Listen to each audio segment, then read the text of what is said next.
Hello everyone, welcome back to the channel. If you're new here, my name is John. I'm a full-time eBay reseller based in Melbourne, Australia. Today I'm going to talk to you about rewarding good customers. What do I mean by that? When we sell on eBay, sometimes we take for granted that sales happen so smoothly that we don't bother to mention anything about it. We just assume that buyer pays, like we list, buyer pays, sales done, end of story. But what if we actually bothered to reward our good customers? Think about it. When you go to a shop that is a shop where you could easily have shopped elsewhere, maybe you pick that shop for convenience, for customer service. Add on top of that a loyalty program. Add on top of that something like the cashier always remembering your name. Have you ever followed a staff member from one establishment to another? It could have been a chef, it could be a cashier, it could be a tailor, it could be a mechanic. We follow people because we like being known. And so when we talk about rewarding customers, it's not about giving them more at our expense.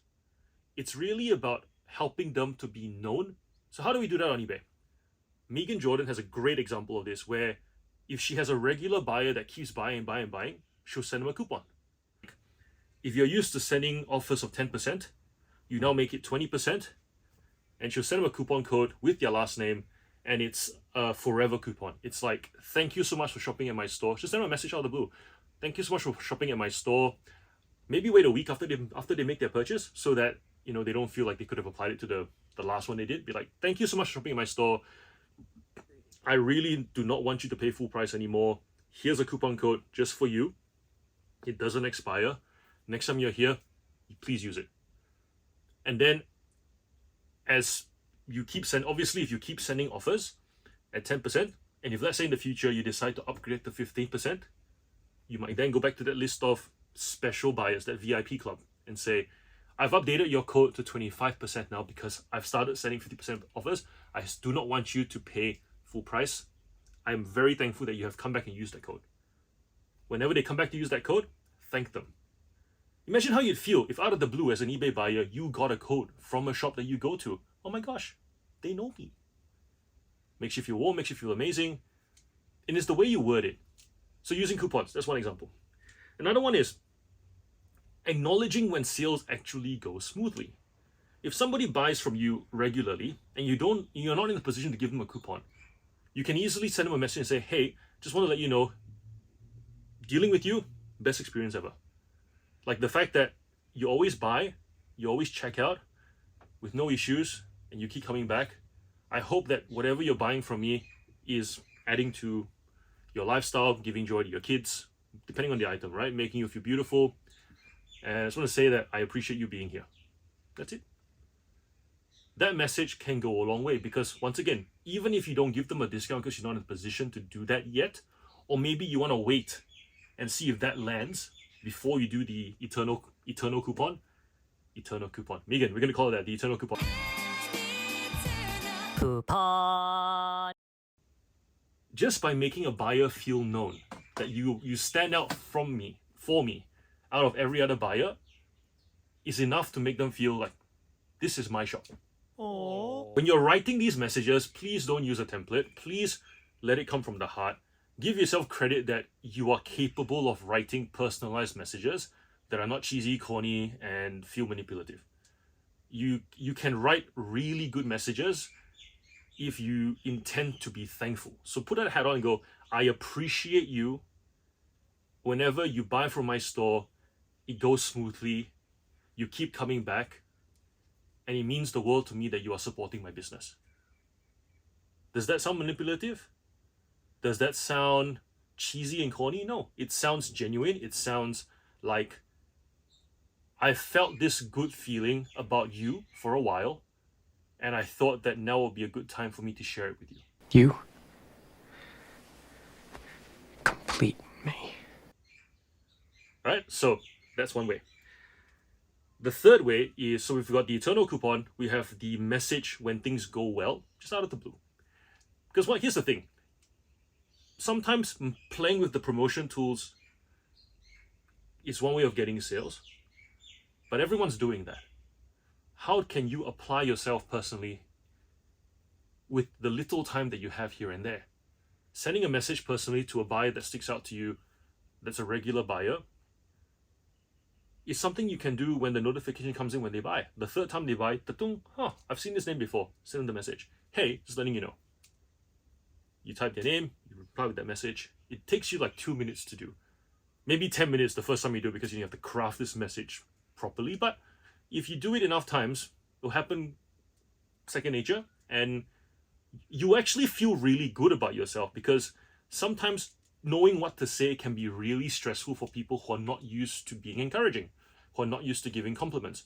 I won't assume that everyone is like me, knows how to say nice things easily. For some people, it is hard. And so with practice, that becomes easier, your world becomes brighter, all that good stuff. Okay? So the third thing, eternal coupon, writing a note, to acknowledging a smooth sale. The third one is replying to feedback, especially feedback where the buyer has taken the time to write more than A+, or positive with a full stop. Like those ones are hilarious. They just put a full stop because they need to do something to let it be posted. Reply. Say, you buy here so often, and every time you leave such lovely feedback, it made my day reading it. Be personal with it. Don't just say thanks. Don't just say no worries, with an emoji. Use actual words. There was I can't remember where I saw this. I'll remember. But essentially, when I was learning to write stuff, someone pointed out how if you read like letters that were sent between lovers, or letters that were sent between like traveling people back in the day, like the farming, the pilgrimage kind of days, or even in the war, when like people go to war and they send letters to their loved ones, like Dear Gertrude, those letters, and you read those letters and you get a very vivid picture of what's happening on their journey.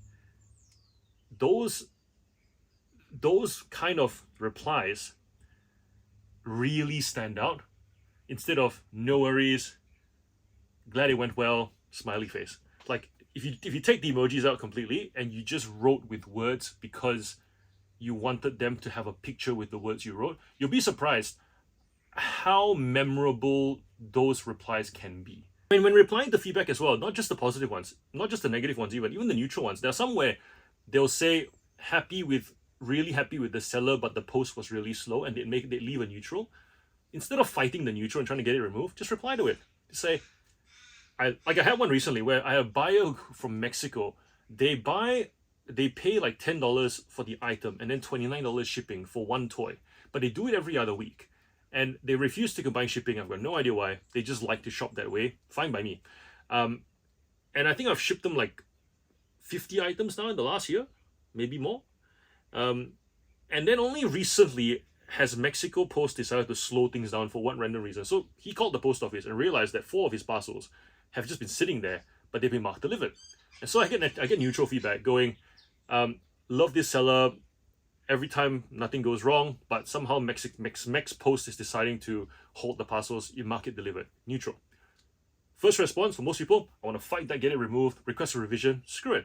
I'm not even going to request a revision. Leave it there. Reply to it, because it provides insight into the kind of person that I am. The next time a buyer comes to my store and they see that, they'll be like, this guy doesn't, like, bad feedback doesn't really faze him, because he's pretty real, he's pretty reasonable. To go, yeah, love having you buy like every other week, I appreciate your support, most things happen pretty smoothly, Mexico Post sucks at the moment, but hope it fixes itself. That's real. So 3 ways to reward your buyers, the good ones. And by good, loyal, smooth, leave long feedback, reply to their feedback, message them out of the blue, just thanking them that things go smoothly, and you're hoping that they enjoy shopping with you and they enjoy the items that they're buying. And the big one, the eternal coupon. If your business can hack it, do it. Until next video, take care, happy reselling, bye.